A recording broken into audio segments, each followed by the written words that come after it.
Toujours en France, à l'heure où le pays commémore les attentats de janvier, on l'a vu, eh bien la lutte antiterroriste bat son plein dans le pays. Au centre de ce dispositif, la déradicalisation. Alors quelles sont les mesures prises par l'État français? C'est une enquête signée par les équipes de l'émission Reportage. En voici un extrait.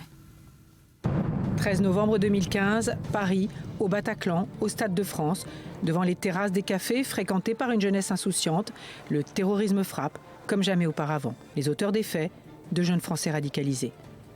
Face à ce phénomène, l'État français tente de faire face en mettant en place, dès 2014, plusieurs dispositifs. Le plus connu, le numéro vert Stop Djihadisme. On compte près de 7000 signalements et depuis juillet 2014, dans chaque préfecture, il existe une cellule qui se réunit chaque mois pour traiter ces cas.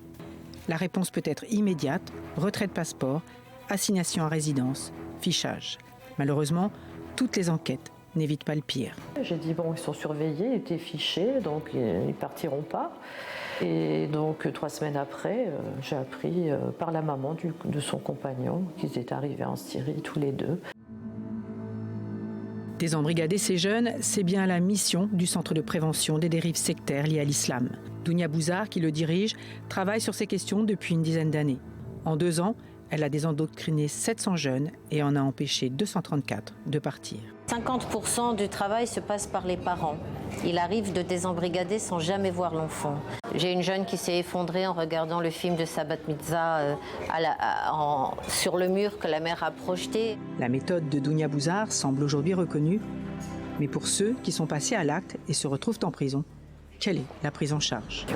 C'est une entreprise qui est longue, c'est une entreprise qui mobilise évidemment une équipe pluridisciplinaire, des notions de citoyenneté, des notions de laïcité.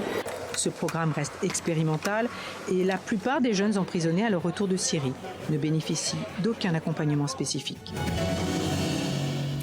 Et le premier centre de déradicalisation, justement, a été inauguré en toute discrétion ce samedi à Bordeaux. Betsabé, vous nous en dites plus. Exactement. Alors, son nom, c'est le Capri. Il a été lancé l'été dernier, en fait, alors qu'on observait nettement une hausse de la radicalisation des jeunes au niveau national. Alors, initialement, le Capri devait désigner, regardez, le centre d'action et de prévention contre la radicalisation liée à l'islamisme. Ça a été jugé trop anxiogène, voire possiblement discriminant.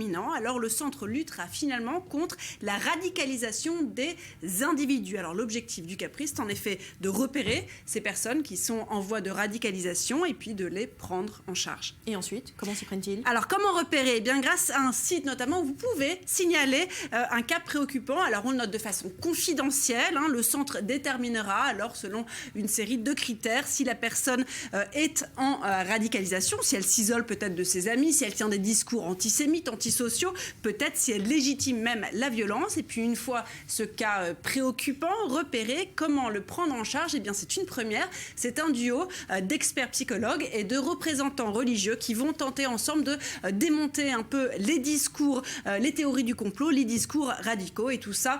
Ce laboratoire de déradicalisation, c'est financé par l'État bien sûr et par les collectivités locales puisque la déradicalisation, on le sait, la prévention c'est devenu un pan à part entière de la lutte contre les terrorismes, une priorité nationale, même a insisté Patrick Kanner, qui est donc le ministre français de la Ville, de la Jeunesse et des Sports depuis Bordeaux, une priorité nationale, puisque si le Capri n'est pour l'heure qu'une expérimentation, il espère que d'autres régions s'en inspireront. Et en France, on note que le Premier ministre Valls en a parlé, il y aurait peut-être en construction un centre national de déradicalisation qui serait calibré pour accueillir une trentaine de jeunes pour une durée de 10 mois, destiné à des jeunes endoctrinés, mais pas encore partis avant qu'ils partent. Voilà pour cette première à Bordeaux. Merci Betsabé.